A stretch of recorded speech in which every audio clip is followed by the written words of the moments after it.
در رابطه با گرفتن وام در کشور فرانسه به چه نحوی عزیزان ایرانی میتونن وام بگیرن؟ اصلا این امکان وجود داره براشون که وام بگیرن و شرایط به چه نحوی خواهش میکنن؟ اتفاقاً یکی از سوالات پرتکرار مخاطبین ما هست و کسانی که علاقه‌مند به سرمایه‌گذاری در فرانسه هستن میپرسن که آیا امکان دریافت وام برای خرید ملک رو در کشور فرانسه دارن یا نه. من این سوال رو خیلی جامع‌تر پاسخ میدم و اون این که اساساً شما برای دریافت هر نوع وام در کشور فرانسه نیاز به این دارید که قرارداد کار دائم داشته باشید در کشور فرانسه. حالا چه ملیت فرانسوی داشته باشید، تبعی فرانسه باشید، چه نباشید.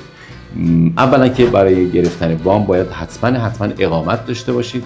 ثانیاً اجازه کار با قرارداد کار دائم که بر اساس اون مجوزهای قانونی شغلی شما و درآمدی که تولید میکنید و دریافت میکنید، حالا حقوق میگیرید یا خودتون بیزنسی رو دارید و دارید تولید درآمد میکنید، بانک میاد ارزیابی میکنه و شرایط دریافت وام شما رو بررسی میکنه.